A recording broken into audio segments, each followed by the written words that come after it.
The school bus crossed the county line at 9:05 a.m. on March 14, 1988. Inside, 13 middle school students sat with their notebooks ready for a history museum trip.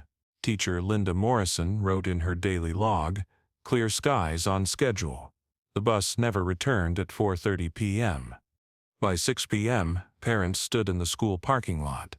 By 6:15 p.m., the county sheriff opened a missing persons case. 35 years later, a coal mine decommissioning crew found the bus 400 feet inside an abandoned tunnel.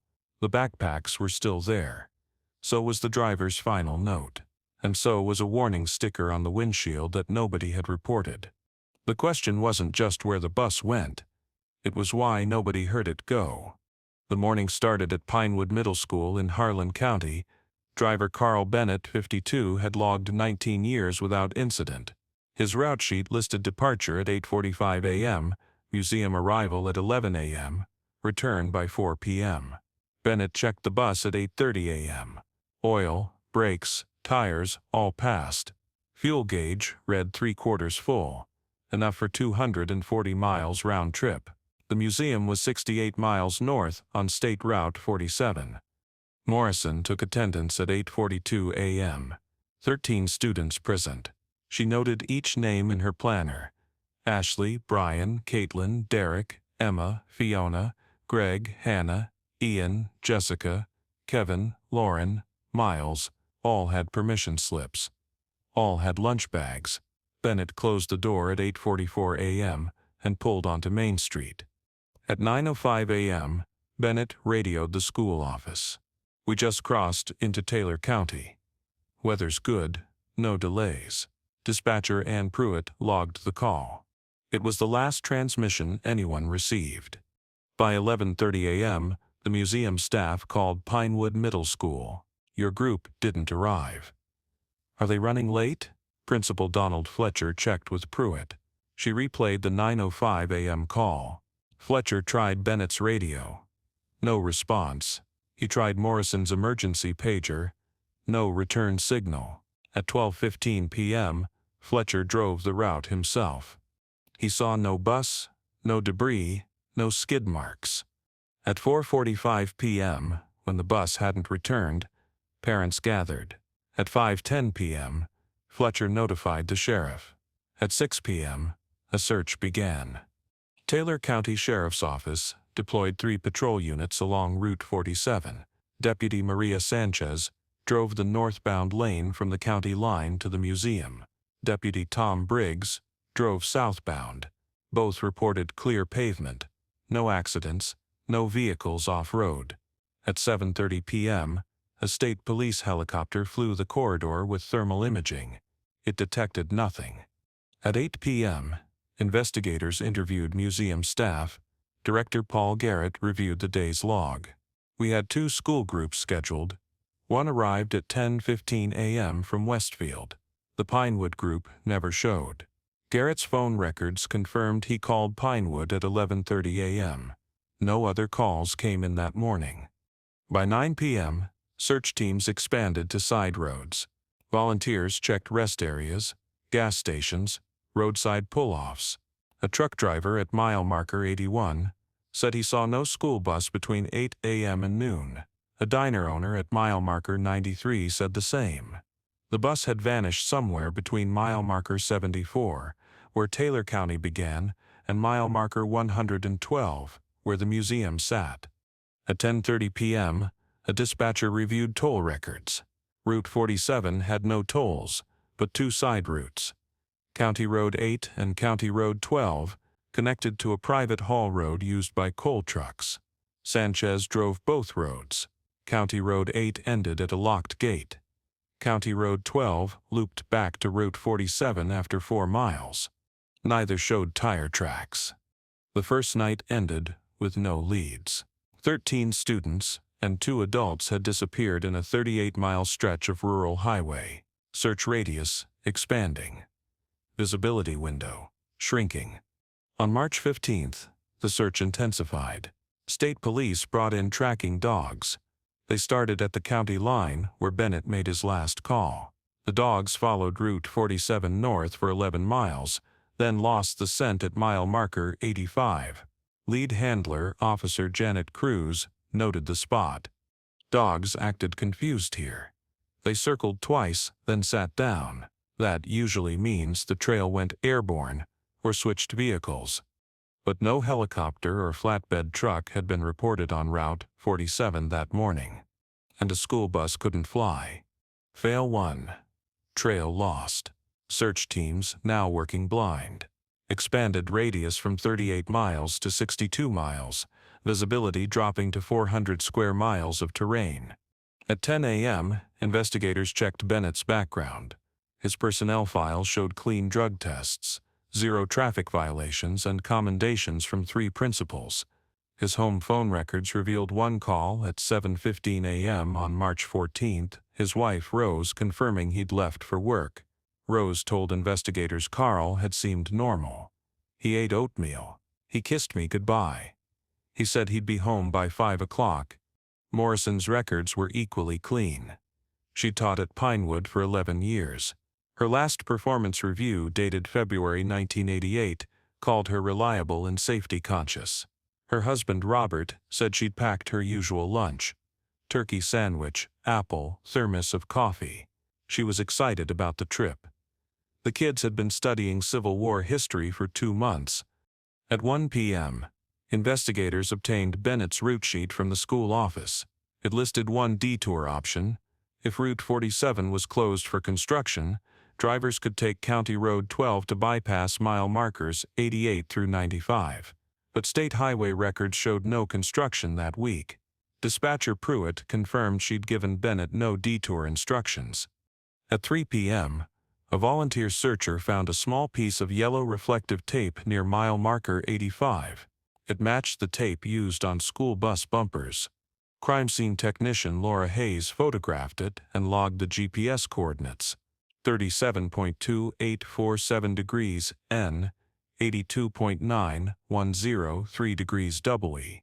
The tape was 9 feet from the road's edge, caught on a barbed wire fence. Hayes walked the fence line.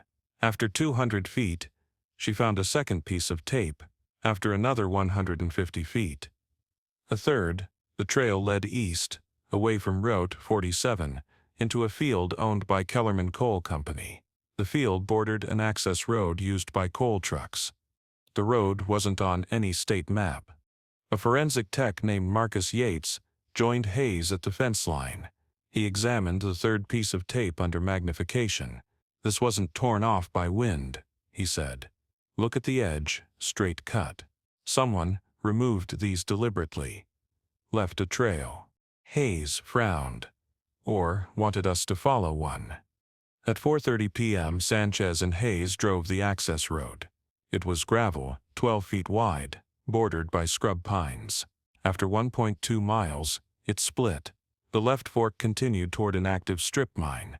The right fork ended at a chained gate marked private property. No trespassing. Sanchez radioed for a warrant. By 6 p.m. the warrant arrived. Sanchez cut the chain. The road beyond the gate descended into dense woods. After 0.8 miles, it opened into a clearing. In the center sat a concrete structure, a ventilation shaft for an old underground mine. The shaft was capped with a rusted metal grate. Hayes inspected the grate. It was unlocked. She lifted it and shone her flashlight down. The shaft dropped 40 feet to a horizontal tunnel. At the tunnel's entrance, she saw tire marks in the dust. Sanchez called for a mine rescue team. At 8 p.m., 4 rescuers descended with ropes and headlamps. At 8:17 p.m., they radioed back. "We found it. The bus is here." The school bus sat 400 feet inside the tunnel, nose first against a collapsed timber support. The yellow paint was dulled by coal dust. The front license plate, Harlan County Schools, #B47, was intact. The door was closed. The windows were unbroken. Rescue team leader Officer Samuel Torres approached the bus. He tried the door handle. It opened. Inside, the seats were empty. 13 backpacks lined the aisle, each one placed carefully on a seat. Morrison's purse sat on the front passenger seat. Bennett's logbook lay on the dashboard. Torres picked up the logbook. The last entry read, 9:47 a.m. Lost route. Turning back. Below it in different handwriting. Morrison's, a second line, 10:03 a.m. Engine trouble. Stopped to check. On the driver's seat, Torres found a folded piece of paper. He unfolded it. In Bennett's handwriting. We took a wrong turn. Road looked like Route 47 but wasn't. Engine started smoking at 10 o'clock. Pulled in here to let it cool. Morrison and I are walking back to find help. Kids stay with the bus. Be back in 30 minutes. The note was dated March 14, 1988. The timestamp read 10:15 a.m. Torres radioed the surface. The bus is here. No occupants. We have a note from the driver. They left to find help. Sanchez asked the critical question. How far is the tunnel entrance from where they left the bus? Torres measured with a rangefinder. 400 feet. Did you see anyone on the way in? Negative. Tunnel's empty. A long pause on the radio. Then Sanchez, if they walked 400 feet to get out, where are they now? At 9 p.m., the full rescue operation began. Teams searched every branch of the tunnel system. The mine had been closed since 1979, but the maps on file showed 2.3 miles of main tunnels and 14 side drifts. Some drifts had collapsed, others were flooded with runoff water. At 11:30 p.m., a team found the first piece of clothing, a child's jacket, size small, with the name Ashley written on the tag. It was 600 feet from the bus, in a side drift that led northwest. The jacket was dry. No tears, no dirt beyond the coal dust that covered everything. At 12:40 a.m. on March 16th, another team found a lunch bag. The tag read Brian. Inside an uneaten sandwich, an apple, a juice box. The bag was 800 feet from the bus, in a different drift that angled east. At 2:10 a.m., they found Morrison's flashlight. It was 950 feet from the bus, lying in the center of a main tunnel. The flashlight was off. The batteries were dead, but the switch was in the on position, meaning Morrison had used it until the batteries drained. At 3 a.m., Torres called a halt. We're finding belongings but no people. Something's wrong. This mine is a maze. If they wandered in here without lights, they could be anywhere. Fail 2 belongings scattered across 950 feet. No bodies. Time lost, 27 hours since disappearance. Temperature in tunnels, 52 degrees Fahrenheit. Hypothermia risk if occupants still alive. Critical window closing. State Mine Inspector Aaron Cross arrived at 4 a.m. with the original 1979 closure report. He spread the blueprints on a folding table at the tunnel entrance. This mine has 11 exits. Most are caved in, but 3 were still open when we sealed it in '79. We welded grates over them, but the welds could have rusted through. Cross marked the 3 exits on the topographic map. Exit A was 1.1 miles northwest of the main entrance. Exit B was 0.9 miles east. Exit B was 0.7 miles south. All 3 were in remote forest with no roads nearby. At 6 a.m., search teams reached Exit A. The grate was intact. Welds solid. No disturbance. At 7:30 a.m., they reached Exit B. The grate was gone. Torn off and lying 10 feet away, the welds had corroded. Fresh boot prints led from the exit into the forest. The boot prints belonged to an adult, size 11, consistent with Bennett's work boots. A K9 unit tracked the prints for 0.4 miles northeast, then lost the trail at a rocky creek bed. The creek was 8 feet wide, 6 inches deep, running fast with spring melt. No prints on the opposite bank. At 10 a.m., a helicopter surveyed the forest beyond Exit B. No structures, no people, no clearings large enough for 13 children and 2 adults to shelter. The forest extended 6 miles before reaching a rural county road. Search teams combed the area for 8 hours. They found nothing. At 11 a.m., investigators returned to the bus. Crime scene technician Hayes examined every surface. She found no blood, no signs of struggle. She checked the engine. The radiator hose had a 3-inch split, a mechanical failure that would cause overheating and smoke. The split was clean, not torn. Hayes photographed it and took a sample. At 12:30 p.m., she opened the backpacks. Each one contained school supplies, notebooks, pencils, textbooks. Ashley's bag held a history report titled The Battle of Shiloh. Brian's held a sketch pad with drawings of Civil War uniforms. Caitlin's held a disposable camera with 12 exposures remaining. Hayes developed the camera's film at the county lab. The first 6 photos showed the students boarding the bus at 8:40 a.m. The 7th photo showed Route 47 through the bus window. Timestamp on the camera read 9:12 a.m. The 8th photo showed a road sign. County Road 12, authorized vehicles only. Timestamp 9:31 a.m.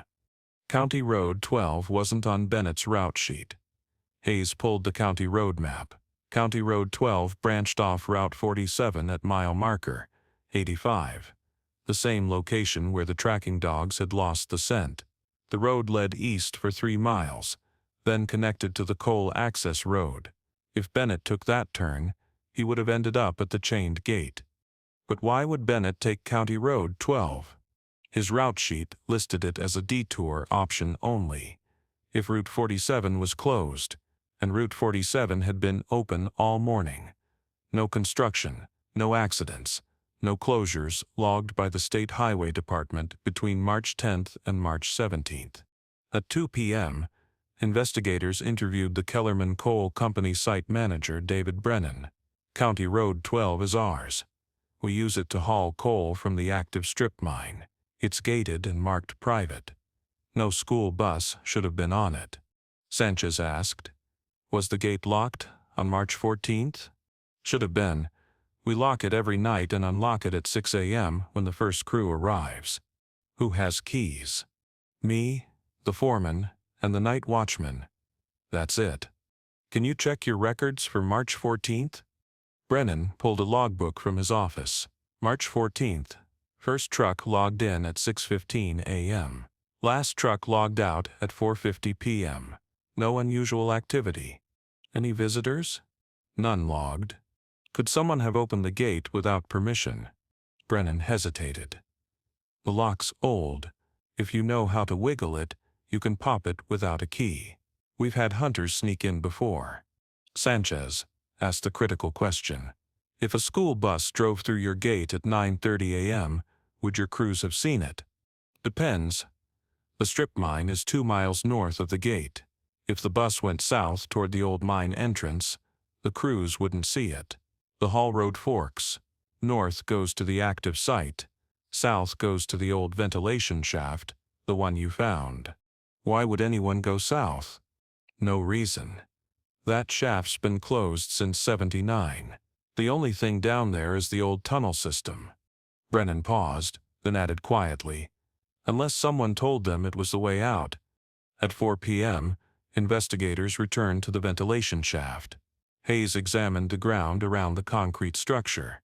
She found tire tracks, wide treads consistent with a school bus. The tracks led from the gravel road to the shaft's grate, then stopped. No tracks led away. Hayes measured the grate opening. 8 feet by 6 feet. She measured the bus width, 7 feet, 6 inches. The bus fits, barely. But how did Bennett drive it down a 40-foot vertical shaft? Torres climbed back into the shaft. He inspected the walls with his headlamp. At the 20-foot mark, he found scrape marks in the concrete yellow paint transfer. At the 35-foot mark, more scrapes. At the bottom, deep gouges in the tunnel floor where the bus's front bumper had hit. Torres radioed up. The bus didn't drive down. It was lowered, or it fell. Hayes looked at the shaft's rim. On the north side, she found anchor bolts embedded in the concrete. 4 bolts, evenly spaced, each one 2 inches in diameter. These are winch mounts, old mining equipment. You could lower a vehicle with cables attached to these. She checked the bolts. 3 were rusted solid. The 4th was clean, recently used. Fiber fragments clung to the threads. Synthetic rope, yellow. Hayes bagged a sample. At 5:30 p.m., a forensic analyst compared the fibers to Bennett's tow rope kept in the bus's rear storage. No match. The rope was a different type. Industrial grade, rated for 12,000 pounds, the kind used in construction or heavy salvage. Someone had lowered the bus into the shaft. Someone with equipment, someone who knew the mine was there. At 7 p.m., sheriff's investigators expanded the search to nearby properties. A records check showed 3 landowners within 2 miles of the ventilation shaft: Kellerman Coal Company, the State Forestry Service, and a private estate owned by retired mining engineer Joseph Hale. Hale lived in a farmhouse 1.4 miles east of the shaft. At 8 p.m., Sanchez and Deputy Briggs knocked on his door. Hale, 68, answered. "What's this about?" Sanchez explained. "We're investigating a missing school bus. It was found in an old mine tunnel near your property. Do you know anything about the mine?" Hale's face tightened. "That mine's been closed for 35 years. Why would a school bus be in there?" "That's what we're trying to find out." "Have you seen any unusual activity in the area? Any vehicles on the old access roads?" "I don't go out there much. My land stops at the tree line. Everything past that is state forest or Kellerman's property." "Do you own any heavy equipment? Winches, cables, cranes?" Tyrrell crossed his arms. "I've got a truck and a tractor. That's it. Why are you asking me this?" "We're asking everyone in the area. When was the last time you were near the old ventilation shaft?" "I don't even know where it is." Briggs interjected. "You were a mining engineer. You worked for Kellerman in the 70s. You would have known every shaft in this county." Hale's jaw clenched.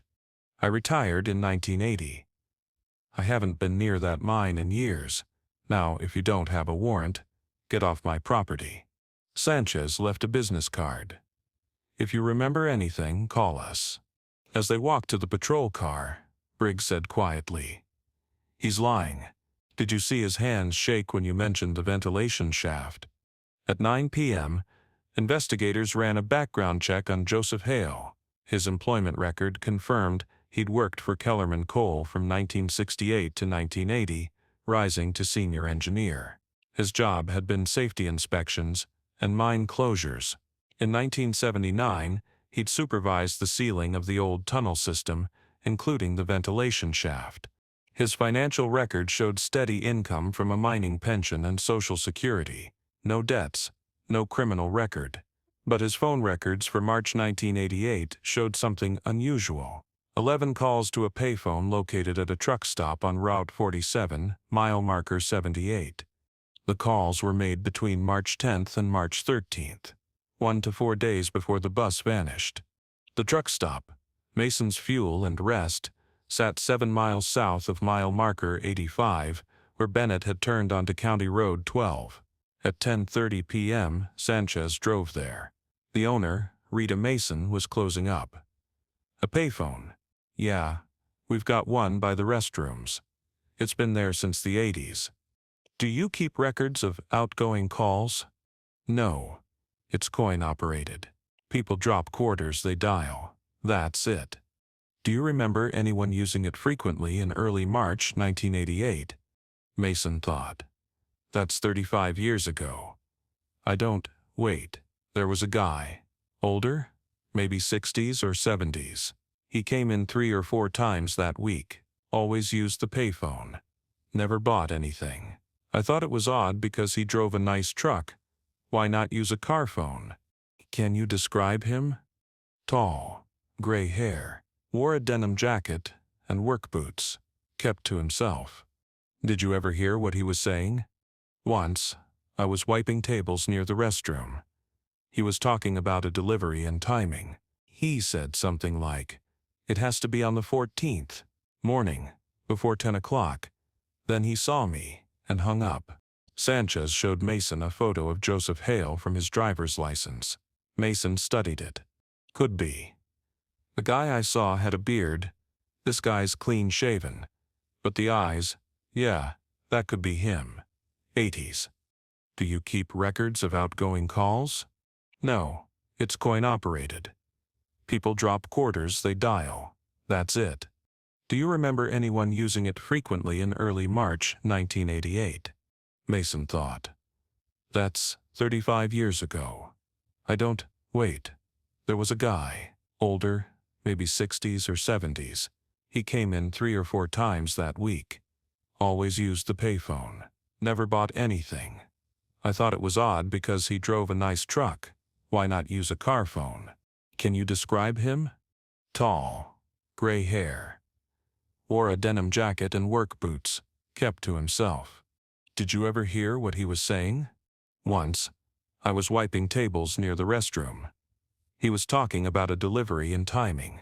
He said something like, "It has to be on the 14th. Morning. Before 10 o'clock. Then, he saw me and hung up." Sanchez showed Mason a photo of Joseph Hale from his driver's license. Mason studied it. Could be. The guy I saw had a beard. This guy's clean shaven. But the eyes, yeah, that could be him.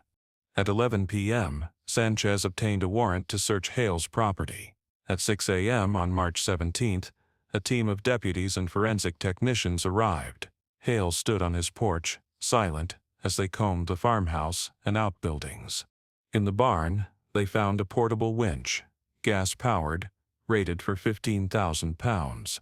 The winch's cable drum held 200 feet of yellow synthetic rope. Forensic analyst Hayes compared the rope to the fibers found on the ventilation shaft's anchor bolt. Perfect match. In Hale's workshop, they found blueprints of the old mine. Original 1979 closure plans. Red ink annotations marked the ventilation shaft and 3 emergency exits. A handwritten note in the margin read, "Exit B, Great Compromised. Welds failing. Check spring 88. In Hale's desk drawer, they found a spiral notebook. The entries began on March 1st, 1988. March 10th. Confirmed route, Route 47, Pinewood Middle School. Museum trip. March 12th. Gate check. Chain can be bypassed. March 13th. Test winch. Shaft depth 40 feet. Rope holds. March 14th. Morning. Everything ready. Sanchez read the final entry. Dated March 14th, 10:30 a.m. Bus secure. Occupants walking north. Exit B clear. They won't make it past the flooding in Drift 7. Notebook disposal tomorrow. Hale was arrested at 7 a.m. He said nothing. At 9 a.m., rescue teams re-entered the mine. Following Hale's notebook, they navigated to Drift 7, a side tunnel 1,100 feet from Exit B. The drift had flooded decades ago, when an underground spring breached the wall. The water was 4 feet deep, 38 degrees, stretching 200 feet before the tunnel collapsed entirely. At the water's edge, divers found the first body. It was Morrison. She was face down, 15 feet into the flooded section. Her hands were extended forward, as if she'd been trying to swim. Her lungs were filled with water. Time of death, estimated March 14th, between 11 a.m. and 1 p.m. 20 feet beyond Morrison. They found Bennett. He was submerged near a timber support. His right hand gripped a child's jacket. Derek's, his left hand held a flashlight, the same model found earlier. His lungs were also filled with water. 30 feet further, the divers found the children, all 13. They were clustered together in a natural alcove where the tunnel narrowed. The water was deeper there, 4 feet, 8 inches. The children's heights ranged from 4 feet 6 inches to 5 feet 2 inches. The shorter ones would have been submerged. The taller ones would have struggled to keep their heads above water. The autopsies confirmed drowning. All 15 victims died between 11 a.m. and 2 p.m. on March 14, 1988. None showed signs of trauma beyond minor abrasions consistent with moving through a rough tunnel in darkness. Fail 3. All 15 deceased, recovery time 72 hours post-disappearance. Distance from bus to drift 1,500 feet. Water temperature 38 degrees Fahrenheit. Hypothermia onset within 30 minutes. They never had a chance. At 11 a.m., investigators confronted Hale with the evidence. He remained silent. His attorney advised him not to speak, but Hale's notebook, and the timeline it revealed, told the story. Hale had planned the abduction for weeks. He knew Bennett's route because school trip schedules were posted in the local newspaper. He knew the coal access road because he'd designed it in the 1970s. He knew the ventilation shaft could hold a bus because he'd lowered equipment down it during the mine's operation. On the morning of March 14th, Hale positioned a fake detour sign at mile marker 85. A crude wooden board reading Route 47 closed. Detour County Road 12. Bennett, seeing the sign, followed the detour. The sign was never found. Hale likely removed it after the bus passed. Hale waited at the chained gate. When the bus arrived, he opened the gate and waved Bennett through, posing as a coal company worker. Bennett, trusting the man in the work jacket, drove onto the coal access road. Hale directed him south, toward the ventilation shaft, claiming there was a shortcut back to Route 47. At the shaft, Hale told Bennett the road ahead was washed out. He offered to help by lowering the bus down the shaft to a service tunnel that led back to the highway. Bennett, unfamiliar with mining operations, believed him. Hale attached the winch cables to the bus's frame and lowered it 40 feet. Once the bus was at the bottom, Hale detached the cables and sealed the grate. Bennett and Morrison realized too late they'd been trapped. At 9:47 a.m., Bennett wrote in his logbook, "Lost route, turning back." He believed Hale's lie about the service tunnel. He thought they were simply lost, not imprisoned. He wrote the entry to document the mistake, intending to report it later and explain the delay. They left the children with the bus and walked toward the tunnel's far end, hoping to find the exit Hale had described. They followed the main tunnel northeast, found exit B, and saw daylight through the missing grate.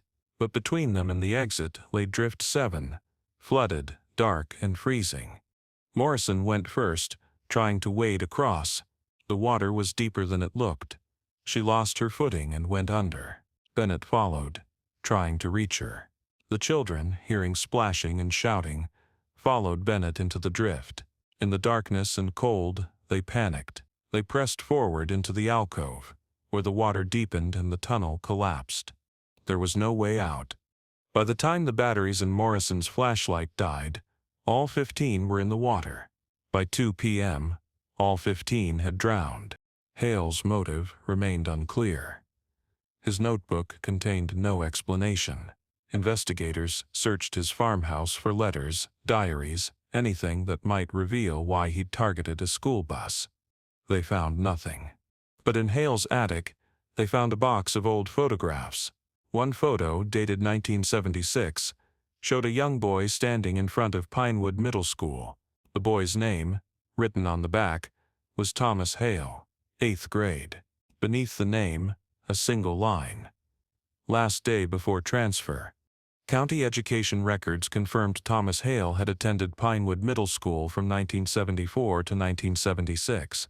In March 1976, he'd been expelled for repeated behavioral issues and transferred to a juvenile facility. He died there in 1977 at age 14. Cause of death, suicide. The expulsion report cited bullying, physical altercations, and refusal to follow school rules. The facility transfer had been approved by then-Principal Margaret Dawson. Dawson retired in 1985. She died in 1986. Pinewood Middle School's staff roster from 1976 included one teacher still employed in 1988, Linda Morrison. Morrison had been Thomas Hale's homeroom teacher. Her incident reports from 1975 and 1976 documented Thomas's behavioral problems and recommended psychiatric evaluation. Her testimony had supported the expulsion decision. Joseph Hale had blamed the school for his son's death. He'd waited 12 years. Then he'd taken 13 children and the teacher who'd destroyed his son's life. At the trial in October 1988, Hale was charged with 15 counts of first-degree murder.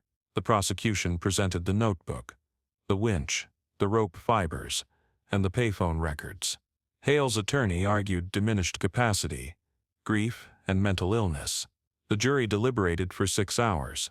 They found Hale guilty on all counts. The judge sentenced Hale to 15 consecutive life terms without parole. Hale showed no emotion. As deputies led him from the courtroom, a reporter shouted, "Why did you do it?" Hale stopped. He looked at the families seated in the gallery. He said, "They took my son, I took theirs." Hale died in prison in 2003 at age 83. He never expressed remorse. The 13 students and 2 adults were buried in Harlan County Memorial Cemetery. A granite monument lists their names and the date, March 14, 1988.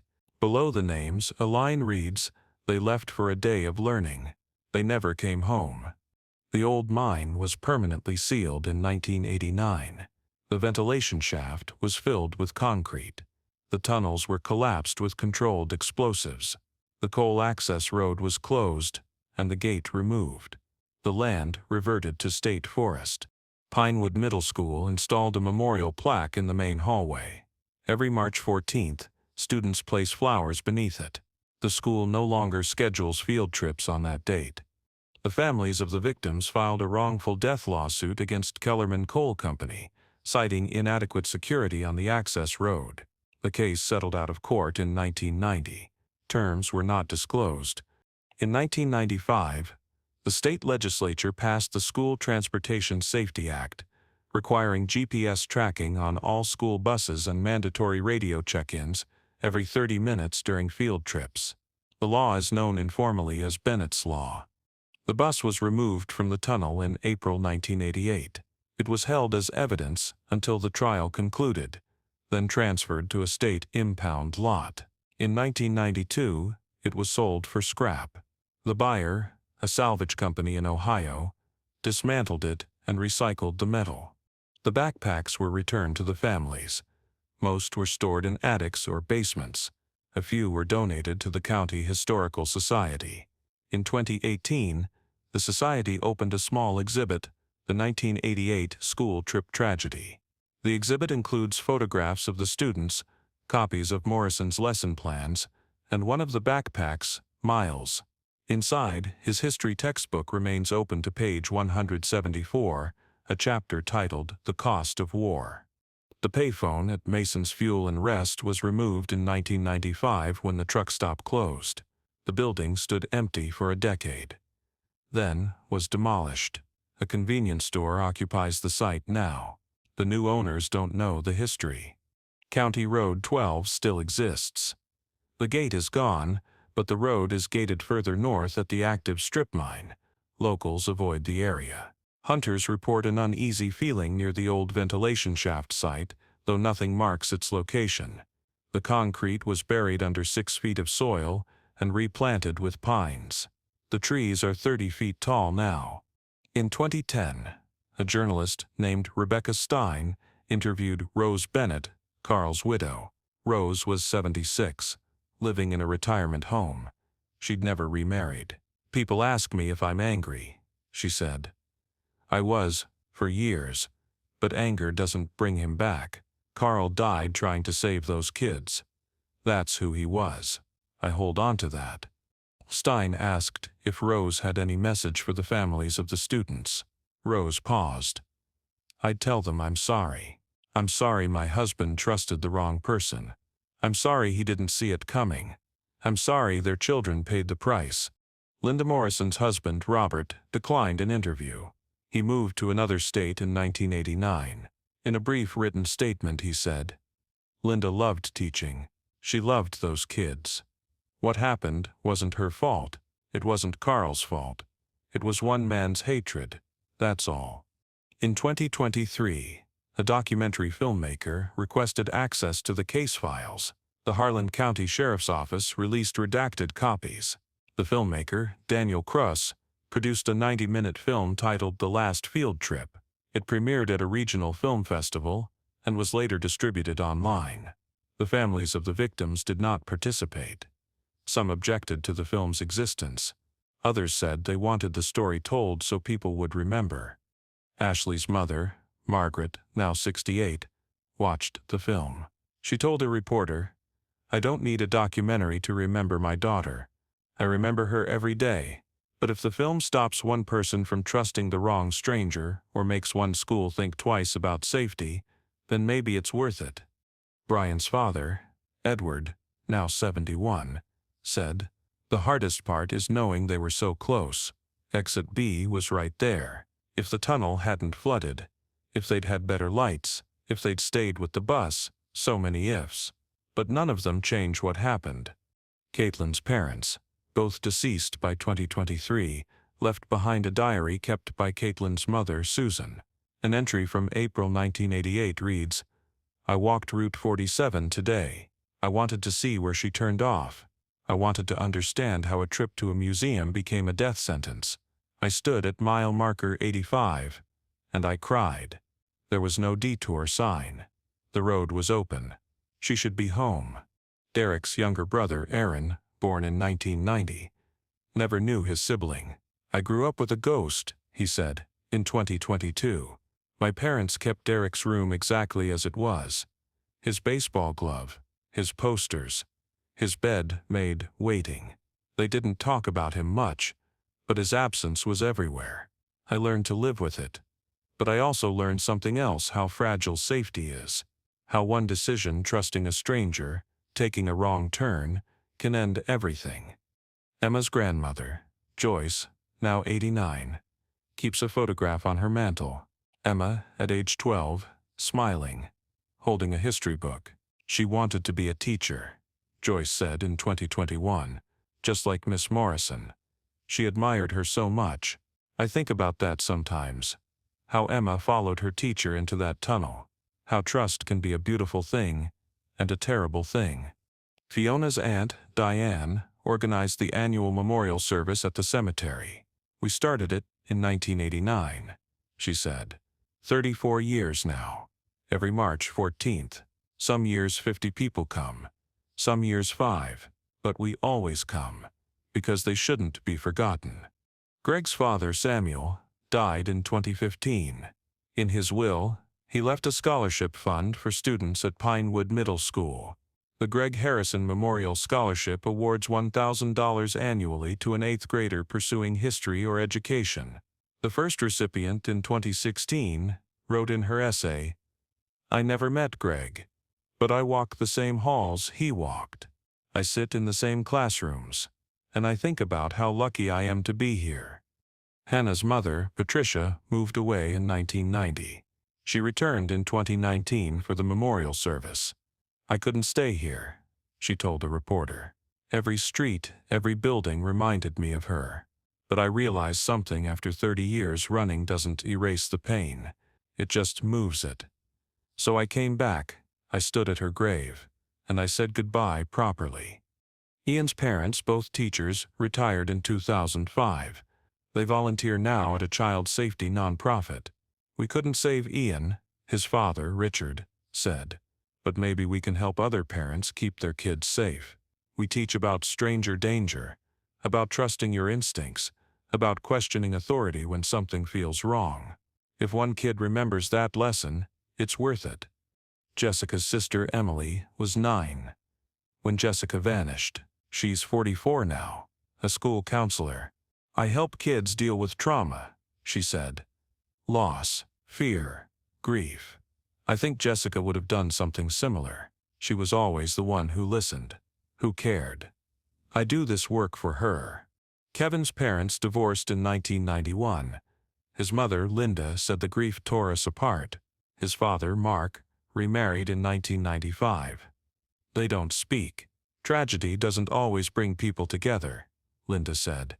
"Sometimes it shows you that you cope differently, that you can't fix each other's pain." Lauren's older brother, Justin, was 16 when she died. He's 51 now. "I blamed myself for years," he said. I was supposed to look after her. I was her big brother, but she was on a school trip with teachers, with a driver who'd done it 100 times. How was I supposed to know? Miles' father, Thomas, keeps his son's backpack in a glass case in his home office. People think it's morbid, he said. But I look at it, and I remember he was real. He existed. He had dreams. He drew pictures. He wrote essays.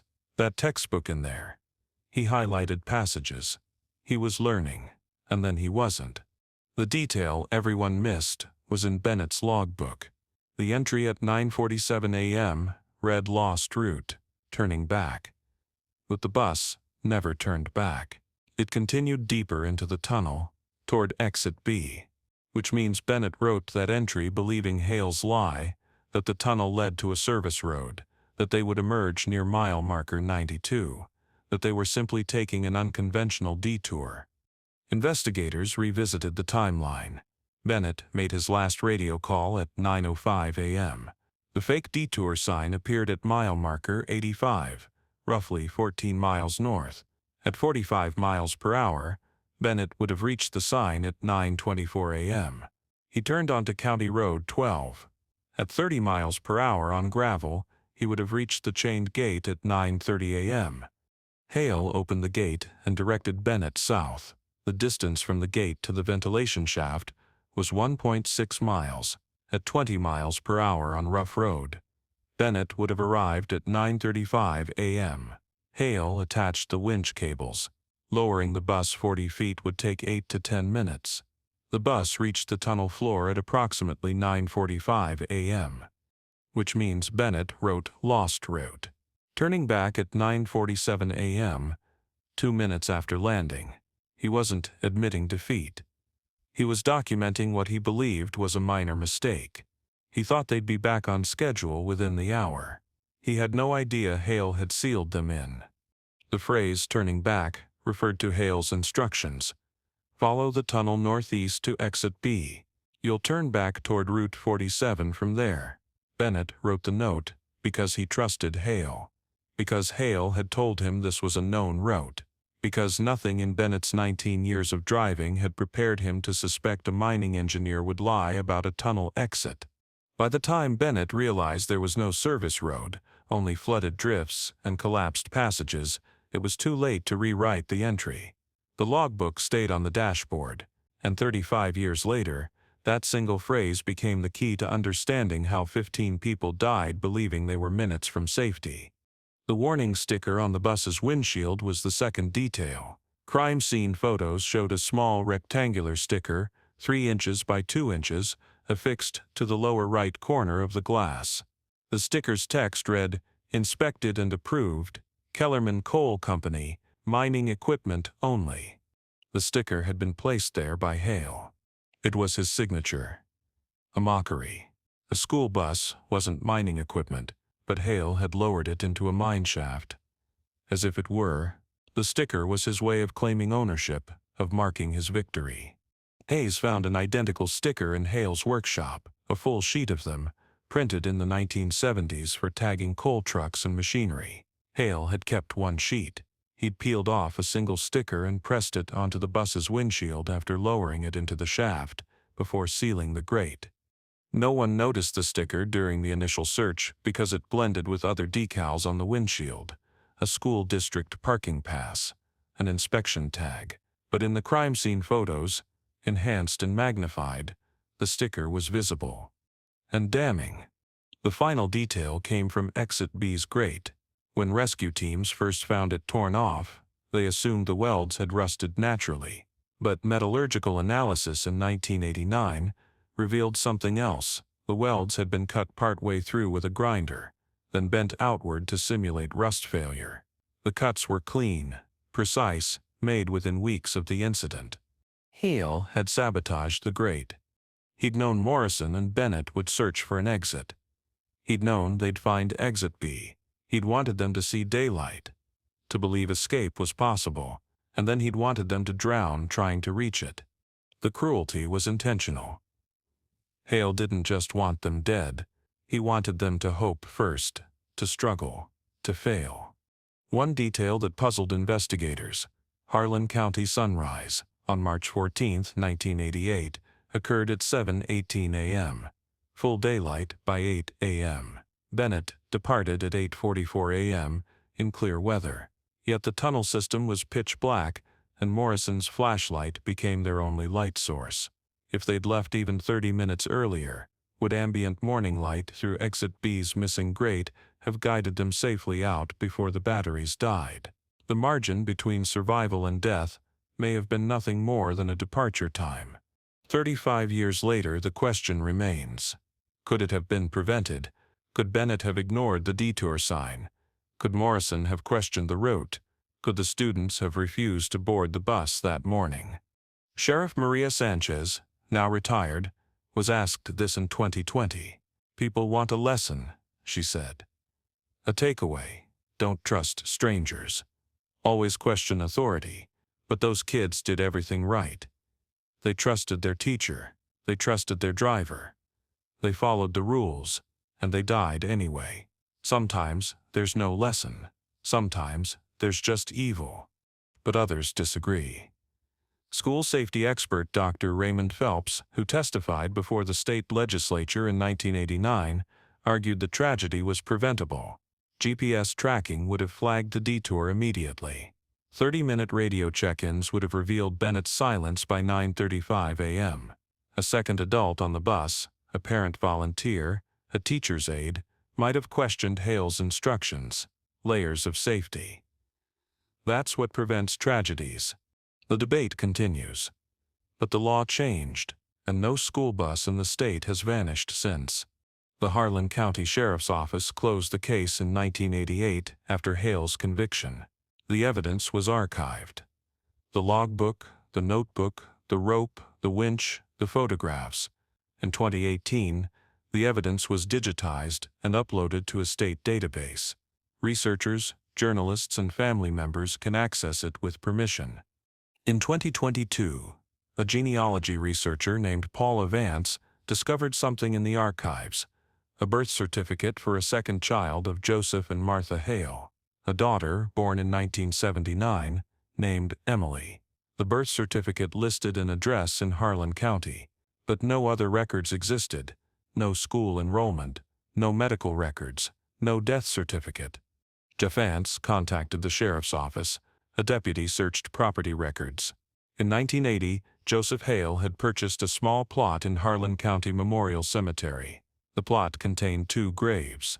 One was marked with a headstone: Thomas Hale, 1962-1977. A court order allowed exhumation in 2023. The unmarked grave contained the remains of an infant, approximately 3 months old. Cause of death, undetermined. The remains were consistent with a child born in 1979 and deceased in early 1980. Martha Hale had died in 1981 of heart failure.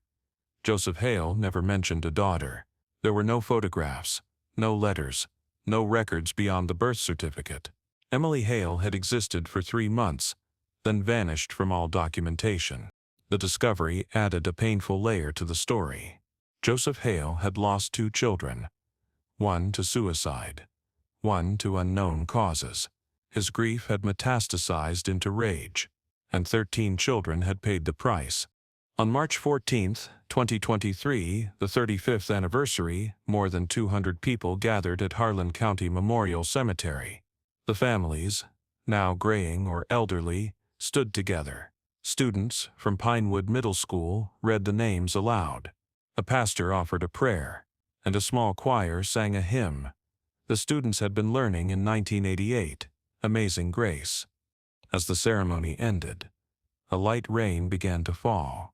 The families placed flowers on the graves: roses, lilies, daisies. Some left notes, some left photographs. One family left a small teddy bear. Ashley's mother, Margaret, now 68, was the last to leave. She knelt at her daughter's grave and whispered something no one else heard. Then she stood, turned, and walked slowly back to her car. A reporter approached. "Mrs. Ellis, is there anything you'd like to say?" Margaret looked at the graves, Then, at the reporter. I'd like to say she's at peace, that they all are. But I don't know if that's true. I just know they're gone. And we're still here. And we remember. She got into her car and drove away. The rain fell harder. The flowers bent under the weight of water, and the names on the granite monument glistened, as if the stone itself were weeping. Could one man's grief justify the destruction of 15 lives? Could any pain run deep enough to excuse such cruelty? The answer, of course, is no. But understanding Joseph Hale's motive doesn't erase the question that haunts every family, every investigator, every person who hears this story. If you had been on that bus, at that moment, what would you have done differently?